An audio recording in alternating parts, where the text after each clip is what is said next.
ภาษานกไม่ว่าตะขอหรือกรงนกมิตรภาพติดปีกคบกันไม่ต้องมีชนชั้นเพราะเราเป็นพ้องกันทางนั้นมิตรภาพติดปีกมิตรภาพติดปีกพ่อเก่งแม่เก่งได้ลูกมาใช่ว่าจะเก่งพ่อ IQ ดีแม่ IQ ดีบางทีได้ลูกมาใช่ว่า IQ ดีมันอยู่ในเรื่องของสปีชีส์ที่ต้องแมทชิ่งต้องเข้ากันได้แล้วก็ตั้งแต่อนุบาลตั้งแต่เลี้ยงดูแลแล้วมันไม่ง่ายอย่างนะคือมันต้องรอด้วยมันต้องรอจนลูกออกมาแล้วต้องรอว่ามันติดเพลงไม่ติดเพลงอีกฉะนั้นนะพอเวลาบางฟาร์มเนี่ยอย่างฟาร์มใหญ่ๆอย่างพ่อแม่คู่ไหนที่ให้ลูกแล้วลูกเล่นได้ส่วนใหญ่ซื้อเป็นร้านเขาก็ไม่ค่อยขายเพราะอะไรมันเป็นพ่อแม่ที่คุณภาพสูงมันมีมูลค่าทางใจลูกดีใช่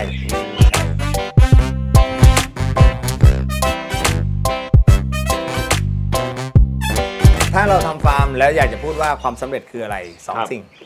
1ก็คือสามารถเพาะแล้วมีลูกนกของตัวเองเล่นติดรางวัลกับข้อ2เพาะแล้วขายได้มีคนซื้อคือ2 สิ่งนี้คือเป็นเครื่องชี้วัดของความสำเร็จของการทำฟาร์มจริงๆถ้าคนเพาะแล้วไม่สามารถมีลูกนกตัวเองเล่นในสนามแข่งได้ก็ถือว่ายังไม่ประสบความสำเร็จแล้วตอนนี้ที่ฟาร์มพี่เดียเนี่ยมีกี่สายแล้วครับถ้านับเป็นสายไล่อะเรามีประมาณ7 สายหลักๆแต่ว่าคือใน7 สายนี้ก็จะมีซอยย่อยอย่างเช่นนวลทองเนี่ยเขาจะมี3 รัง3 คอกก็เปิดฮาเลมให้เขา3 เมียตอนนี้นวลทองเราเอามาเข้า3 แม่แม่75ครับแม่87แล้วก็มีแม่100นวลทองนี่ก็ตัวใหญ่ตัวนึงนะใช่ครับคือเดิมเขาเป็นลูก100ป่ะครับนวลทองเป็นลูก100ซึ่งเราก็คือได้มาจากน้องเอกอิสระตัวนี้ซื้อมาจากอิสระคือเป็นนกที่มองแล้วว่าบอดี้เขาสวยเขาจุกโค้งแล้วก็ดุดันเล่นก็เลยติดตามตัวนี้มา2 ปีกว่าปีแรกเอกไม่ขายให้มาปี2เอกขายให้ก็เลยซื้อมาแล้วก็เราเอามาก็แข่งอย่างถ้วยประเทศอ่ะเขาก็ติดเนี่ยถ้วยประเทศได้ที่14ที่ศูนย์ปาล์มฟาร์มนกนะฉะเชิงเทราถ้วยงอสีฟ้าได้ที่8ผมว่าเบื้องหลังเบื้องหลังการประสบความสำเร็จเนี่ยนอกจากตัวเองด้วยนะพี่เดียเนาะผมว่าก็ต้องมีกัลยาณมิตรที่ดีนั่นก็คือมิตรภาพที่ดีอันนั้นสำคัญเนาะมันถึงจะได้ของดีมานกไม่มีขนก็เหมือนคนไม่มีปีกนี่ใช่ไหมบินไม่ขึ้นเนี่ยเมื่อกี้พอพี่เดียบอกว่านวลทองมี3 เมียเพื่อนผมมันหูผึ่งเลยนะ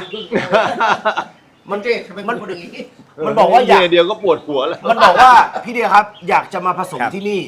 โอ้โหพี่เดียใส่หัวไม่ได้ไม่มีเชื้อไม่เข้าอะไรโดนกูเล่นแล้วบ่ายมันเริ่มง่วงกูสดใสกูเล่นแม่งแล้วพอมีนวลทองนี่ก็คืออีก1 แมสคอตของฟาร์มนี้เนาะนกตัวนี้สายหลักๆเหมือนที่เมื่อกี้พี่เจตถามสายหลักเนี่ยถ้าเรียงตามลำดับเดี๋ยวมันเรียงได้หลายแบบครับถ้าเรียงตามความเก่งนวลทองเบอร์ 1นวลทองเบอร์ 1เก่งเลยใช่ไหมใช่ครับเก่งนี่คือทั้งผลงานในสนามแล้วก็จ่ายลูกได้ไหมคำว่าจ่ายลูกมันก็มี2 แบบคือปริมาณกับคุณภาพถ้าปริมาณก็เป็นอีกแบบคุณภาพคือเอามาแล้วเล่นได้เกือบทุกตัวอย่างเงี้ยอย่างนวลทองเนี่ยให้เบอร์ 1เพราะว่าคุณภาพผลงานและคุณภาพแล้วก็รองมาเขาจะเป็นสายของเพชรประกายแล้วก็มานพเก้าแล้วก็มาลาเต้นะครับผมลาเต้นี่เป็นเทาครับผมคือลาเต้เป็นเทาถูกต้องแล้วก็อันแรกนี่เป็นเผือกใช่คือนวลทองเผือกนพเก้าเผือกลาเต้เทาเพชรประกายเผือกแล้วก็ขาวพองเผือกสายขาวพองเผือกและสายขาวพองกับนพเก้าเขาก็พ่อกับลูกลูกแล้วก็ยังมีนอกนั้นก็จะมีลูกผสมอย่างเช่นชั้น87อะไรอย่างเงี้ยซึ่งพวกนี้ก็เป็นนกที่แข่งอยู่แล้วเราก็ซื้อมาไอตัวบนหัวผมนี่ตอนนี้หัวผมแตกร้าวหมดแล้วครับตัวนี้ตอนนี้ให้เครดิตเขาหน่อยนะเดี๋ยวจะงอนว่าพี่เดียไม่ให้เครดิตอีกตัวนี้ซื้อมาจากเอเลียนฟาร์มพี่โจ้ครับพี่โจ้ก็ตัวนี้แกนดีถือเบอร์เดี๋ยวถ้าเราฟังนะมันออกมานะก็เบอร์48นกดำผมว่าเติบนะสำหรับคนเลี้ยงนกคนฟังเสียงนกผมว่าเติบเสียงใหญ่แต่เนื่องจากเขาเป็นลูกชั้น75ครับพี่เดียครับผมมีอีก1 ข้อสงสัยอย่างหนึ่งพอพี่เดียทำฟาร์มนกเสียงหรือฟาร์มนกแข่งเนี่ยนั่นหมายความว่าพ่อพันธุ์ที่ยืนพื้นพี่เดียก็ต้องเอาแข่งด้วย คือนั่นแหละคือจุดที่เป็นซิกเนเจอร์ของฟาร์ม ซึ่งคนสมัยก่อนความเชื่อของคนสมัยก่อนเนาะถ้าทำฟาร์มนกถ้านกได้ปี้แล้วหรือว่านกได้ผสมพันธุ์แล้วอย่างเงี้ย แข่งไม่ได้ เอาไปแข่งไม่ได้ ใช่เมื่อก่อนเราเชื่อกันอย่างนั้น พี่เดียมีความเห็นว่ายังไง ใน ครั ก บ ลุ่มนกดำเนี่ยส่วนใหญ่เขาจะมีความเข้าใจ แต่ถามว่ามันถูกไหมครึ่งหนึ่งมันก็เป็นแบบนั้น เพราะว่านกดำมันเป็นนกที่เลี้ยงโดยที่ไม่เห็นตัวเมียเลย วันหนึ่งวันใดถ้ามันเห็นตัวเมียมันค่อนข้างจะพีค ใจแตก แล้วบ้าตัวเมียไปเลย แล้วหลังจากนั้นมันไม่เล่น แต่นกแฟนซีมันอยู่กับตัวเมียทุกวัน มันโตมาในฟาร์ม มั มัน น โต นะ ตัวเมียทุกวันอย่างขาวพองผมตักเสร็จผมจับใส่กรงผมไปแข่งเลย ได้เลย เป็นอย่างนั้นประจำเป็นอย่างนั้นประจำ กลับมาได้ซ้ำต่อ ใช่ หรืออะไรจะมีความสุขขนาดนั้นวะ โอ้โห ทั้ง เก้งอยากอยู่ไอ้เก้งอยากอยู่ เป็น บ้านนี้ เป็นทั้งนักรักนักรบ โอ้โห ใช่เหมือนให้รางวัลเหมือน ใช่ พีเดเตอร์เลย แล้วในฟาร์มอ่ะเป็นอย่างนั้นทุกตัว อย่างนนทองจริงๆอาทิตย์ที่ผ่านมานนทองก็ติดรางวัลมานะที่ อ่า 3 แต่เนื่องจากคือเป็นสนามเราเองแต่นี้เราก็ลงบ้าง แต่ว่าก็ไม่ค่อยได้โพสต์เพราะสนามตัวเองอ่ะให้น้องเขาเล่นบ้าง ก็ตัวเมียกกไข่อยู่แต่นี้เราไปแข่งมา อืม อ๋อเมียก็ทำหน้าที่ผมก็ทำหน้าที่ ช่วยทำมาหากิน สุดยอดว่ะ อันนี้ คล้ายมึงเลยแบงค์คนนี้ออกไปแลกข้างนอก ลองบอกความจำเป็นหลักๆ หรือความสำคัญที่เวลาเราทำฟาร์มนกเนี่ยเราต้องมีอะไรบ้างที่จำเป็น ครับ สำหรับฟาร์มบ้าง มีหลายอย่างในการทำฟาร์มเนี่ยก็อย่างที่บอกว่าเมื่อก่อนฟาร์มรู้เป็นฟาร์มลับ ครับ ยุคแรกๆเลยนะ อืม จะไม่ค่อยมีใครบอกกันว่าทำยังไงจะเข้าคู่ทำยังไง เวลานกมันจิกไข่แก้ยังไง เลี้ยงลูกป้อนยังไง ใช้อะไรป้อน มันอยู่ไม่กระทั่งว่าใช้อะไรป้อนนะเพราะถ้าใช้อันที่ไม่ถูกต้องป้อนนกตายลูกนก ลูกนกแดงๆเนี่ยมีบางอย่างเท่านั้นที่ป้อนได้และมีหลายอย่างที่ป้อนไม่ได้ ฉะนั้นในการที่จะทำฟาร์มเนี่ยเอาง่ายๆซื้อลูกนกฟาร์มพี่เดียไปเดี๋ยวสอนให้ทุกอย่างเลย ง่ายสุ ขา ด ยของหน่ แล้ อยว ขายของหน่อย ตอนนี้ง่ายสุดแล้ว แต่อันนี้ดีนะเพราะว่าผมเห็นพี่เดียเนี่ยไลฟ์สด ครับ ประจำเลยตอนช่วง6 โมงเย็นมือ ครั ก็ บ จะถือแก้วใบหนึ่งแล้วก็ วิตามิน เป็นเก๊กฮวยบูดไม่ใช่ แล้วก็บอกวิธีแก้ปัญหานก ใช่ เป็นอย่างนั้นนก ครับ เป็นอย่างนี้ก็แก้ปัญหา คืออย่างที่ ตล บอกว่ายุคนี้มันก็เป็นยุคที่ข้อมูลไม่ได้ปิดแล้ว แบ่ง สังคมแห่งการแบ่งปัน ซึ่ง ด้วยหมวกบางใบด้วย ไม่ซึ่งผมก็เป็นหนึ่งคนที่ติดตามเพจพี่เดียเนาะแล้วก็ตั้งแต่ตอนที่พี่เดียบอกให้เรื่องก๊อปเพลงละ ครับผม อาจารย์ YouTube อาจารย์คนจริงเป็นยังไง ใช่ อันนี้ไม่ต้องพูดถึงเพราะว่าอยากให้ไปติดตามในเพจพี่เดียมากกว่า ลองไปย้อนดูได้นะพี่เดียบอกวิชาไปหมดแล้วเคล็ดลับอะไรก็อยู่ในนั้นหมดแล้ว ก็ เนอะ จุดยากของการทำฟาร์มที่พี่เจตถามก็คือ 1. การเข้าคู่นก ครับ 2. การที่จะนกไข่แล้วมันจะเจอปัญหาคือนกจิกไข่หรือไข่ไม่มีเชื้อ หรือไข่ไม่มีเปลือกไข่แดงเป็นลงพื้นอะไรเงี้ยพวกนี้ต้องแก้ปัญหาให้ ใต้ ได้ โครม แล้วหลังจากนั้นมาเจอปัญหาคือจิกลูกอีก บางทีบางตัวไม่จิกไข่แต่จิกลูก เขี่ยลูก แก้ปัญหายังไง แล้วหลังจากนั้นพอออกมาปั๊บป้อนยังไงให้ลูกรอด สิ่งที่จะเผชิญอีกก็คืออาการป่วยที่โรคที่เป็นโรคของนกเด็กอ่ะนิวคาสเซิลบ้างพังงาบบ้าง โรคท้องร่วงบ้าง ไรถุงลมบ้าง นั่นแหละพวกเนี้ยมันมีโรคที่ตามมาเยอะเลย เราต้องรู้ถึงขนาดว่าโรคไหนมันเป็นช่วงอายุไหนมันจะมีของมัน อย่าง มั นิ น ว ก็ คาส จะ เซิล มีปัญหาทุกอ อย่าง งโรคนิวคาสเซิลนั้นไม่ใช่แมนยูนะ เล่นเองบ้างเล่นเองบ้าง ได้โอเคนิวคาสเซิลก็คือเป็นหวัดนกชนิดหนึ่งอ่ะ ใช่ คือนิวคาสเซิลเนี่ยมันเป็นโรคที่มันทำลายเส้นประสาท มันเป็นไวรัสที่ทำลายเส้นประสาทนก ครับ มันทำให้คอตึงนะครับ เหมือนเวลาเมาและสุดท้ายมันจะเป็นในช่วงที่ประมาณนกขึ้นคอนจนถึงนกหางจะสุดมันจะเป็นระหว่างนี้นะครับ อันนี้ก็คือความรู้เนาะ ครับ ที่ไม่เป็นความลับ ง่าย เพื่อนๆอยากรู้หรือติดตามนะ เพจพี่เดียได้เลย ครับผม จริงๆ ย้อนดูได้เลยครับ ใช่ย้อนดู ไลฟ์ส หรือว่า ตลดเยะ คอยอัปเดตก็ได้พี่เดียเขาจะบอกอยู่ตลอด เพจชื่ออะไร เพจอะไรครับพี่เดีย ก็ฟาร์มพี่เดียครับผม ฟาร์มพี่เดีย ฟาร์มนกกรงกระจุกพี่เดีย อืม ครับพอหลังจากนั้นนกโตมาก๊อปยังไงให้ติดเพลง อืม อีกอะไรเงี้ยไอ้ตัว ใช่ นี้ถือว่าเป็นประการด่านสุดท้ายในการที่ก่อนจะเป็นนกแข่ง ถือว่าเป็นคุณสมบัติของการจะเป็นนกแข่ง แต่ถ้าคนไม่ทำนกแข่งก็คือก่อนก๊อปบางทีเขาก็ขายแล้ว ฟังมาทั้งหมดอ่ะ คิดดูดิว่ากว่านกตัวหนึ่งอ่ะจะแข่งได้รางวัลน่ะกว่ามันจะร้องแข่งได้รางวัลน่ะฉะนั้นเวลา ไม่ง่ายนะ แล้ว เวลาฟาร์มเขาออกมาเนี่ยลูกนกตัวเนี้ยขายราคาเนี้ยอย่าไปต่อเขาเลย แล้วคุณลองคิดนะ คุณลองคิดว่าทั้งหมดที่พี่พูดมาเนี่ยพี่ต้องเรียนรู้ภายใน3 ปี โอ้โหมันเนาะ ต้องเรียนรู้ภายใน3 มัน ปี คือแบบมันอันนี้ไม่ได้เรียนรัดนะ คืออาศัยว่าประสบการณ์เคยเลี้ยงนกมาก่อนด้วย อันนั้นช่วยได้อันนั้นช่วยได้ กูก็เจ็บมาเยอะ โดนมาเยอะโดนมาเยอะบางคู่เป็นแสน ครับ แล้วก็คืออย่างที่บอกว่าผมเป็นคนที่ค่อนข้างจริงจัง ครับ หาบางทีคำถามหนึ่งเราถาม3 คนเราก็ไปหา YouTube มาสนับสนุนด้วยนู่นนี่นั่น แล้วเรามาลอง แล้วความรู้บางเรื่องเราต้องมาลองผิดลองถูกบางทีนกตาย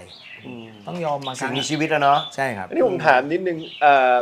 มีหลายๆคนที่เจอกันคือหาซื้อนกสีนกอะไรตามเลื่อยเปื่อยไปซื้อไปบางทีเป็นตัวผู้เลี้ยงอยู่ปี 2 ปี ไม่มีเพลงร้องไม่ได้มันเด ก็ อะไร ก็เมื่อกี้ที่พูดถึงว่าประการด่านสุดท้ายคือก๊อปยังไงให้นกมันติดเพลงนกมันก็มี2 แบบอีกก็คือว่านกที่มี IQ ก๊อปได้กับนกที่ไม่มี IQ ก๊อปไม่ได้ดังนั้นนกเนี่ยมันจะ IQ มันก็มีมากน้อยอีก เอาแย่สุดคือนก IQ ไม่ดีเลย ไม่มีเพลง มันก็จะไม่ค่อยร้องเรียนไปอายุ 8-9 เดือน 10 เดือนมันก็ไม่ร้องมันไม่ร้อง เดี๋ยวนี้มันเยอะมากเลยนะครับผมเห็น ตอนนี้เริ่มน้อยลง แต่เมื่อก่อนเยอะเพราะอะไร เออ วะยุคที่ลูกนกราคาแพงทุกคนพยายามปั้นลูกนกเพื่อจะออกขายบาง ใช่ ที วัตถุดิบ พี่น้อง ยัง ก็ใส่กัน วัตถุดิบยังบางทีวัตถุดิบยังไม่ทันได้ก๊อปก็ เพ ชิง ราะว่าอะไร ขาย อะ มาก่อน ยุคนั้นน่ะ เลือดชิด ตัวเมียก็ยัง 20,000 30,000 ถ้าคุณจะซื้อตัวเมียมาเข้ากับตัวผู้เพิ่มคุณก็ต้องจ่าย 20,000 บางคนก็ไม่อยากทำก็เอาลูกนกที่ตัวเองมีใส่กัน นั่นก็เป็นอะไรที่แบบสำหรับ ขยันปริมาณ มือใหม่ ขยันเร็ว มือใหม่ไงมือใหม่ เพราะมือใหม่บางคนบางทีเขาก็ยังไม่รู้ด้วยซ้ำว่ามีผลเสียคืออะไร ใช่ไหมจนกระทั่งลูกนกที่มันออกมาเลยเอาไปใช้อะอย่างนี้รู้ แต่ในยุคปัจจุบันเนี่ยมันเริ่มมีการเรียนรู้ผลเสียว่าทำแบบนั้นแล้วมันเสียหายยังไงเนี่ยเดี๋ยวนี้คนเริ่มรู้แล้วเริ่มทำน้อยลง ฉะนั้นนกพวก IQ พวกเนี้ยก็ จะหายไปเรื่อยๆ หายไปโดยการที่น่าจะไปอยู่ประเทศเพื่อนบ้าน ใช่เขารับหมด ประมาณนั้นเพราะเขาเอาแต่ขาวๆแล้วพอหลังๆมาก็จะมี IQ ที่ดีขึ้นมาแต่ IQ ไม่เด่นเขาเรียก IQ เบสิกพื้นฐานอ่ะ ก็เพลง3เพลง4เพลง5ร้องได้ แต่ว่าเพลงยาวๆไม่ติด จำไม่ได้ เราก็ต้องมานั่งพัฒนา IQ การจะพัฒนา IQ ได้ก็ต้องทำ2 อย่างอย่างน้อยอย่างที่ 1 ก็คือ ต้องลองลูกมันก่อนว่าลูกมันยังไง เพราะว่าผสมกันน่ะและที่สำคัญนะ พ่อเก่งแม่เก่งได้ลูกมาใช่ว่าจะเก่ง พ่อ IQ ดีแม่ IQ ดีบางทีได้ลูกมาใช่ว่า IQ ดีมันอยู่ในเรื่องของสปีชีส์ที่ต้องแมทชิ่งต้องเข้ากันได้ แล้วก็ตั้งแต่อนุบาลตั้งแต่เลี้ยงดูแล แล้วมันไม่ง่ายอย่างนะ คือมันต้องรอด้วย มันต้องรอจนลูกออกมาแล้วต้องรอว่ามันติดเพลงไม่ติดเพลงอีก ฉะนั้นนะพอเวลาบางฟาร์มเนี่ยอย่างฟาร์มใหญ่ๆอย่างพ่อแม่คู่ไหนที่ให้ลูกแล้วลูกเล่นได้ส่วนใหญ่ ครับ ซื้อเป็นร้านเขาก็ไม่ค่อยขายเพราะอะไรมันเป็นพ่อแม่ที่คุณภาพสูงมันมีมูลค่าทาง จ่ายลูกดี ใช่ใช่ ก็เดี๋ยวนี้ก็จะเริ่มทำมาอย่างนั้น แล้วก็เริ่มพัฒนาปัจจุบันเนี่ยครับในวงการนกแฟนซีอ่ะเริ่มพัฒนาจาก A เป็น A บวกแล้วกับ A นี่หมายความว่านกแข่งได้ ครับ ตอนนี้เก่งอย่างเดียวไม่พอเหมือน ถูกต้อง นกร้อง 4-7 เสมอ ก็เริ่มจะไม่ติดรางวัลแล้ว มันต้องมี 4-7 ช่องหน้าเพลง 4 เพลง 5 ธรรมดาก็เริ่มไม่มีเสน่ห์แล้ว เริ่มไม่พอ ร้องเพลง 6 เพลง 7 ก็ต่อยอดไป ส่วนใหญ่ในสายนับดอก ก็จะเน้นไปทางสายเลือดลูกผสมที่เป็นพวกหน้านวลกับหัวเขมเหลา นับดอกอะนะลกเสียงสิ เสียงทอง เสียงทองใช่ถ้านับดอกก็จะออกไปทางโด อินโด มันขาดวิตามินเลย มันเลยเริ่ม ใจเย็นเดี๋ยวจะได้ไปเดี๋ยวได้ไปลูกพี่เดี๋ยวผมพาไป ไปไหนก่อน แต่พูดโดยรวมๆนะการทำฟาร์มเสียงทองของพี่เดียเนี่ยผมคิดว่ามันคือชัดเจนดีเป็นอันแรกๆเลยแล้วตัวเองมีจุดขายต่อให้ผลผลิตหรือว่าอะไรจะได้มาไม่เยอะ แต่ผมเชื่อว่าสิ่งที่ได้รับไปจากฟาร์มนี้คือคุณภาพแน่นอน ณตอนนี้เราก็ได้ปีหนึ่งประมาณ200 ตัว ก็ถือว่าถ้าเทียบกับฟาร์มใหญ่ก็ยังไม่เยอะ ใช่ แต่ว่า ใช่ คุณภาพ ถ้าเทียบกับฟาร์มที่เขาเน้นปริมาณน่ะเราไม่เยอะหรอก เพราะว่าอย่างเขาส่งทีก็200แล้ว ใช่ แต่เราเน้นคือเดี๋ยวนี้คือจุดยืนของฟาร์มเราซึ่งมีหลายๆ คนก็เริ่มทำอย่างนี้กันก็คือว่าด้วยที่ในกรุงเทพเนี่ยมันจำกัดอย่างบ้านหลังเนี่ย60 ตารางวาเราก็ทำได้20 กรงเราก็เลยมาเมเนจจุดขายของตัวเองว่าเรามีความจำกัดในเรื่องปริมาณ แต่เราสามารถเน้นคุณภาพได้ ตรงกันข้ามกับบางฟาร์มที่ทำ300-400 ห้อง เขาเน้นคุณภาพไม่ได้เพราะอะไรเขาจะมานั่งเน้นทีละตัว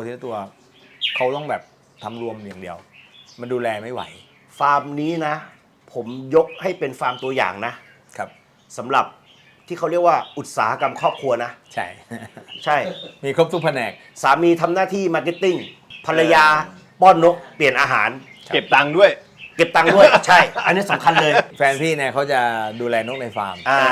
ลูกชายเนี่ย ส่วนลูกชาย ห้อง ทำ อ อา นุ หา บาร ลทำอาหารแล้วก็ป้อน อ ลูก นุบาลนก อนุบาลนก อันนี้คืออุตสาหกรรมครอบครัวนะ ครับ ซึ่งผมสามารถพูดได้เต็มปากว่าเป็นตัวอย่างหรือเป็นแพลตฟอร์มให้ครอบครัวหลาย ๆ ครอบครัวที่สนใจทำธุรกิจอันนึงอ่ะ ในบ้านพี่เนี่ยมันจะมีห้องนอกจากห้องนอนห้องรับแขกแล้วมีอีก4 ห้อง อืม ห้องก๊อปนก อืม ห้องอนุบาลนก อืม แล้วก็ห้องทำอาหาร อืม แล้วก็มีที่เก็บนกแข่งห้องเก็บนกแข่ง เดี๋ยวเราจะให้พี่เดียพาเดินทัวร์กันนะ แต่ก่อนจะเดินทัวร์มาคุยเรื่องอาหารพี่เดียกันก่อน อืม อันนี้ก็ของเด็ดของดี อันนี้สำคัญ อา นะ หารและวิตามิน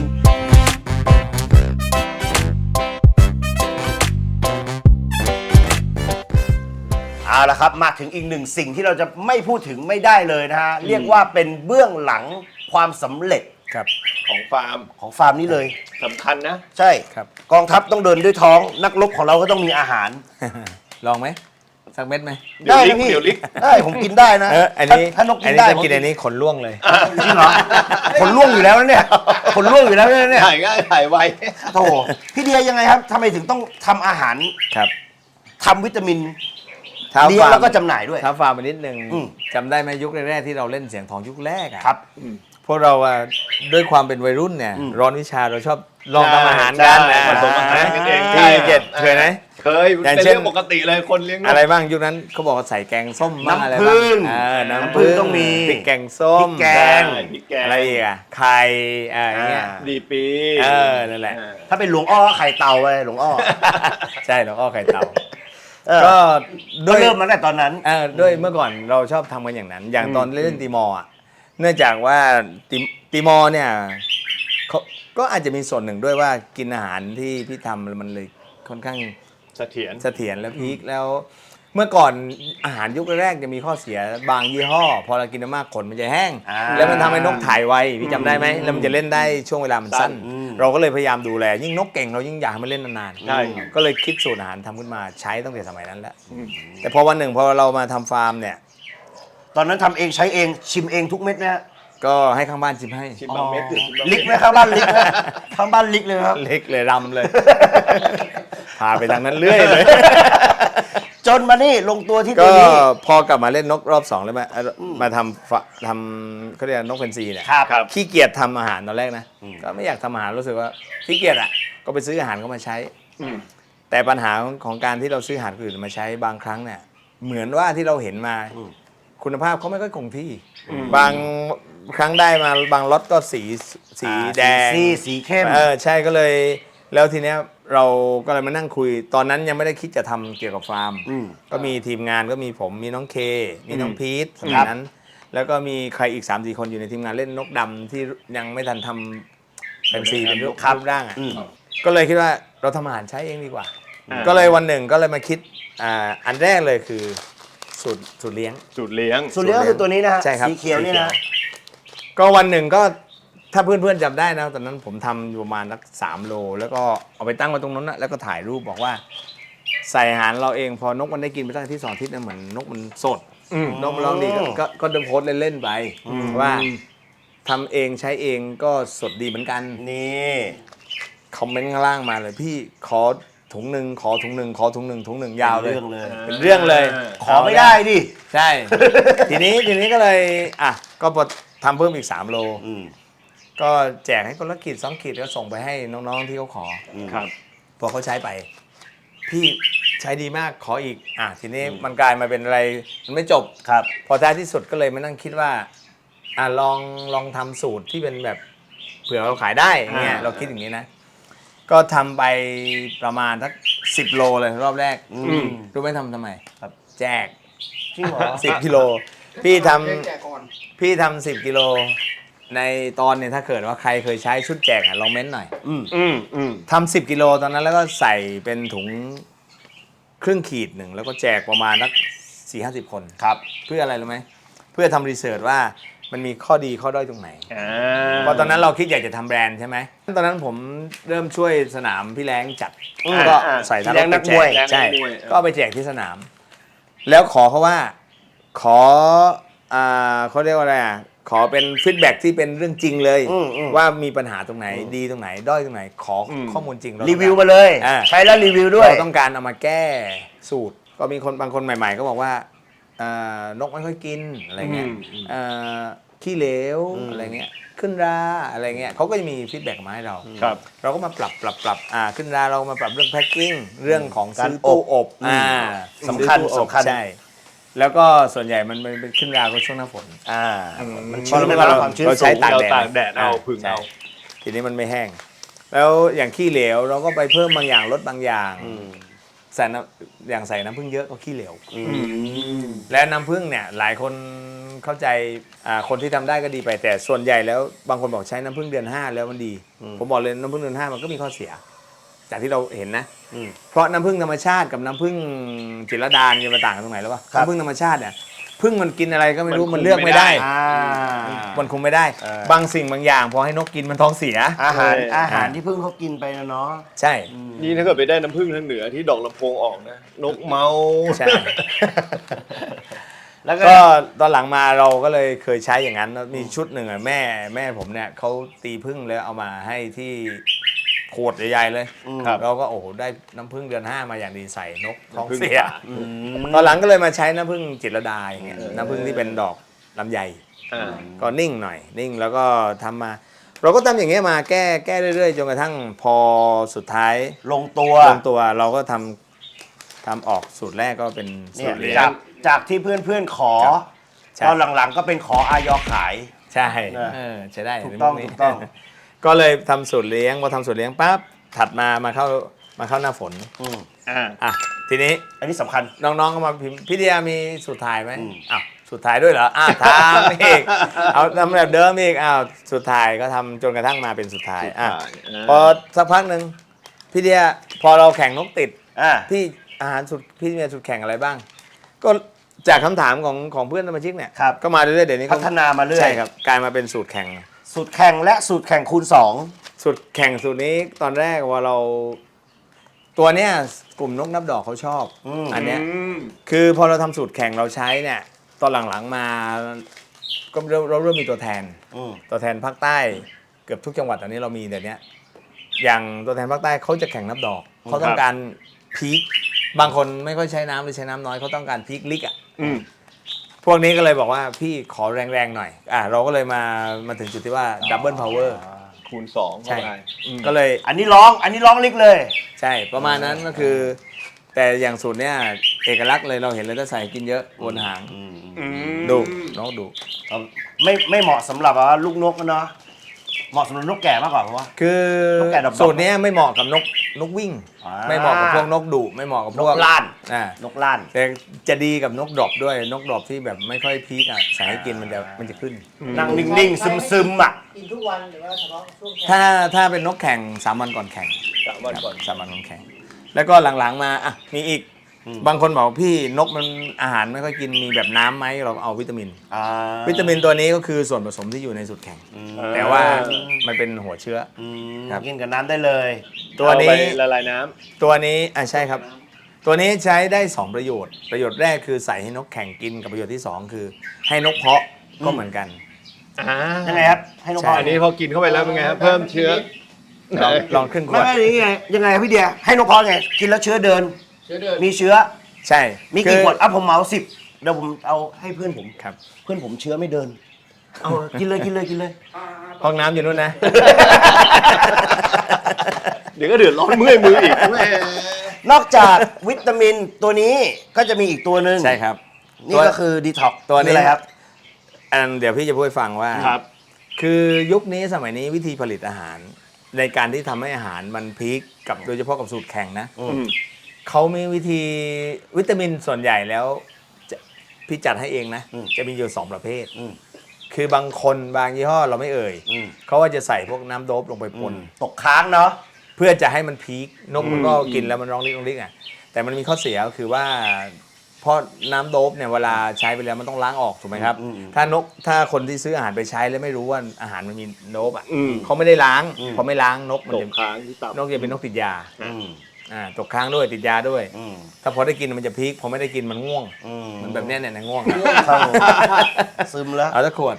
ไม่ใช่กูโดนแล้วนี่กูนั่งเงียบๆกูโดนเฉยเลย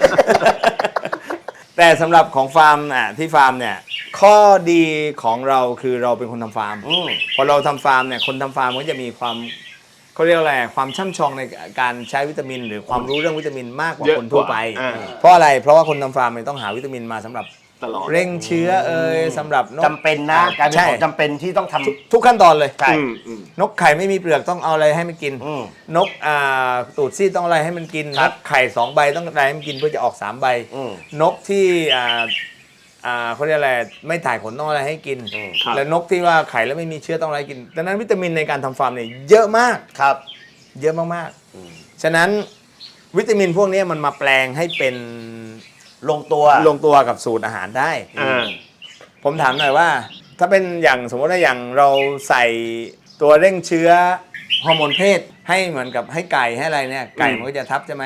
แล้วบางทีมันก็จะดุขึ้น ครับ ตีแบบดุ ฮีท ขึ้น ฮีท อืม แต่นกกรงหัวจุกเวลาเราใส่เอาวิตามินเร่งเชื้อให้กินแล้วมันจะออกมาเป็น2 แบบ อืม ก็ข้อหนึ่ง ลำอย่างเดียว มันรำข้อ2มันจะดุ มันดุ ไม่ร้อง มันจะดุกับตัวผู้ด้วยกันเพราะมันจะแย่งตัวเมีย ครับ แต่ถ้าเห็นตัวเมียมันจะร อ่า ำอาการเป็นงั้น ฉะนั้นก็เลยวิตามินพวกเร่งเชื้อมันจึงมาใช้ได้กับพวกการเร่งร้อง อืม แต่ต้องมีตัวอื่นเข้าไปบวกไปช่วยอีก ฉะนั้นในอาหารเราในวิตามินของเราเนี่ยส่วนใหญ่เราจะใช้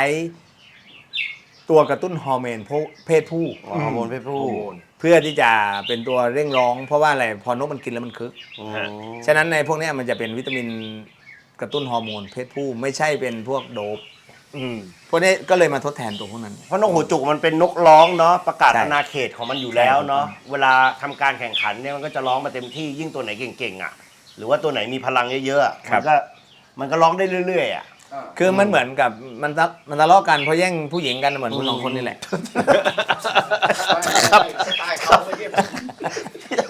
ห่วงก้างไม่ใช่ห่วงถิ่น หลังๆมาโดนสอบบ่อย พี่เดียครับ อย่างผมอะเข้าใจถูกไหมอย่างคนไม่โดบหรือไม่ต้องแข่งขันน่ะ ครับ ถ้า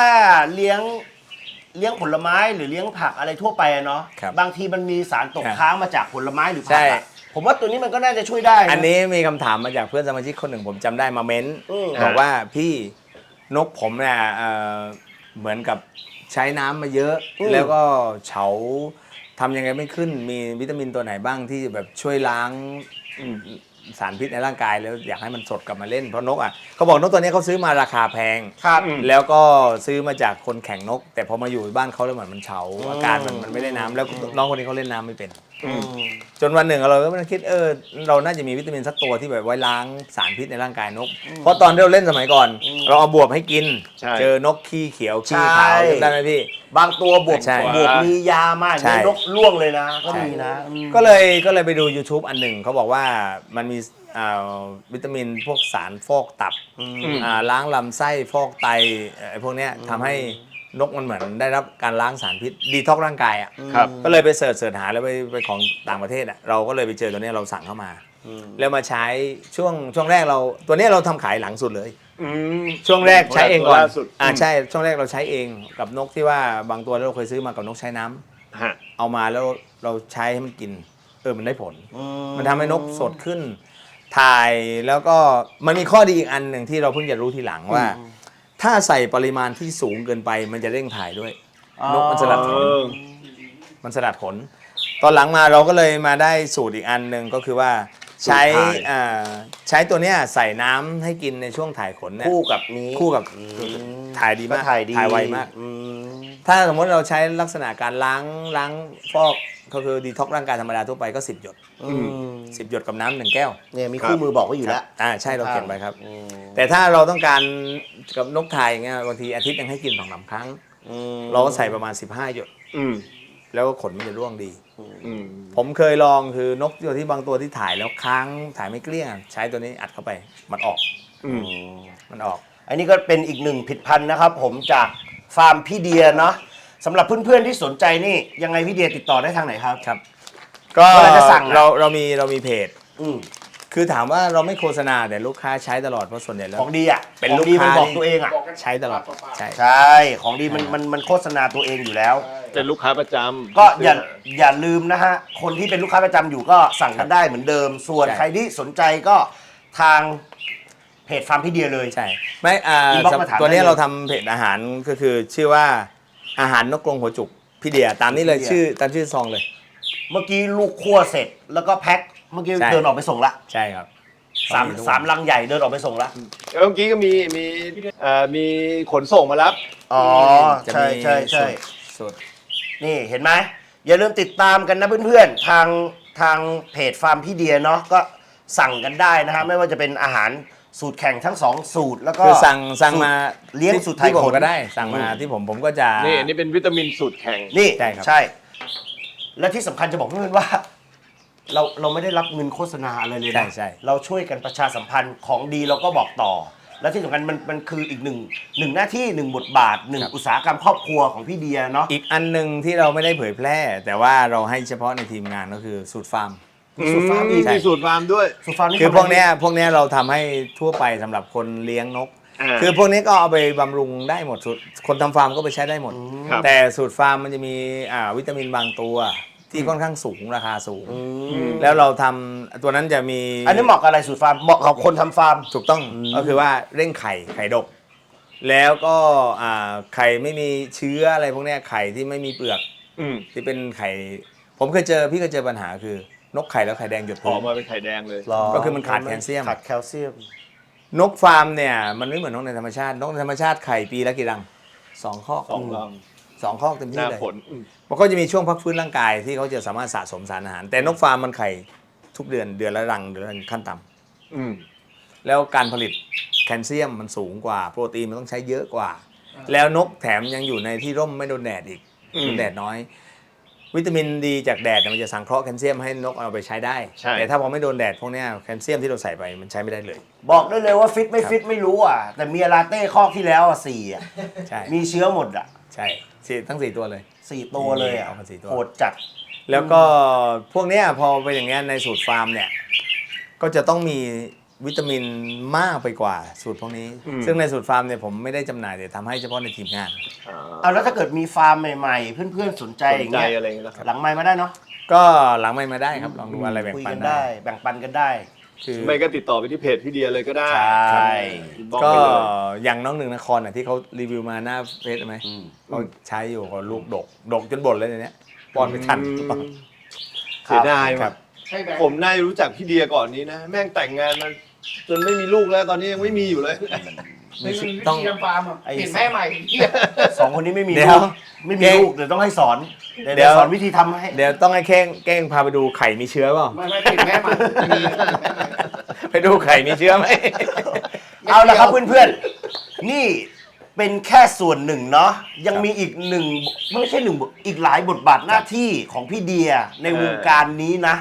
เดี๋ยวเรามาคุยกับพี่เดียต่อเรื่องนี่เห็นพี่เดียมีสนามพี่เดียด้วย ครับ ใช่ สนามแข่ง ครับ สนามกลางโอ้โหนี่พอดีเลยนะโอ้โหกำลังสวยเลย ใกล้คลอด 6 เดือนแล้วเดี๋ยวเย็นนี้พาไปฝากกันด้วยนะ สนามกลางแฟนซีกรุงเทพสายสี่เดี๋ยวเรามาคุยถึงที่มาที่ไปเกี่ยวกับสนามนี้กันครับ แต่แล้วเดี๋ยวมันมีข้อสำคัญอีกอย่างนะ อืม พี่เดียต้องพาเราเดินดูฟาร์มก่อน เพราะมันมีเรื่องความ ใช่ สะอาดเรื่องอะไรในฟาร์ม ใช่ ด้วยนะครับ ไปไป ได้ครับ เดี๋ยวไปชมฟาร์มกัน ครับผม